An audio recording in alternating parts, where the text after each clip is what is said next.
சாபம் நீக்கும் ஒரே ஒரு ஸ்தலம். லோகத்தில் எந்த சிவாலயத்திலையுமே இந்த பூவை சாத்த மாட்டாங்க. ஏன்னா எல்லா சிவாலயத்திலுமே சாபம் பெற்ற பூ. ஒரே ஒரு சிவ ஆலயத்தில் மட்டுமே சாற்றப்படும் தாழம்பூ.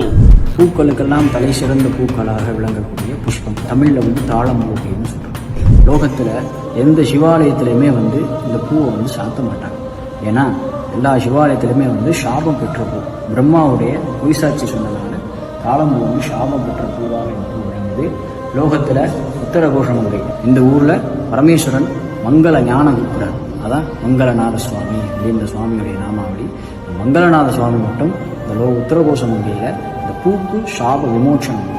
சாப விமோச்சனம் அடைஞ்ச ஒரே ஒரு க்ஷேத்திரம் உத்தரகோஷமங்கை. இந்த ஊரில் மட்டும்தான் இந்த தாளம்பு சாற்றி வழிபட முடியும். இந்த பூவை யாரெல்லாம் வாங்கிட்டு வராங்களோ இந்த பூ அவளுக்கும் சாபம் நிவர்த்தி ஆகிறதாக ஐதீகம். சிவ ஆலயங்களில் நிராகரிக்கப்படும் தாழம்பூ ராமநாதபுரம் மாவட்டம் கீழக்கரையில் அமைந்திருக்கக்கூடிய உத்திரகோசமங்கை சிவன் கோவிலில் மட்டும் மூலவர் மங்களநாதருக்கு சூட்டப்பட்டு வருவது பலருக்கும் தெரியாத விடயமாக இருக்கலாம். மங்களநாதர் அடியேன் என்கிற இன்ஸ்டா பக்கத்தில் தாழம்பூ அந்த ஸ்தலத்தில் சாப விமோச்சனம் பெற்றது குறித்து ஒரு தீட்சிதர் தகவலை பகிர்ந்திருக்கிறார். ஜோதி பிழம்பான சிவபெருமானின் அடிப்பகுதியை காண மகாவிஷ்ணு வராகமூர்த்தி அவதாரத்தில் பூமியை தோண்டி பார்த்தாராம். தலைப்பகுதியை பிரம்மன் ஆகாயத்தில் பறந்தவாறு தேடினார். அப்போது கீழ் நோக்கி பறந்து வந்த தாழம்பூவிடம் சிவனின் முடியை கண்டதாக தெரிவிக்குமாறு பிரம்மன் கூறியுள்ளார். இதனால் ஆதியும் அந்தமும் இல்லாத சிவனின் கோபத்திற்கு பிரம்மாவும் தாழம்பூவும் ஆளாகி சாபம் பெற்றனராம். அதன் பிறகு கோவில் முன்புள்ள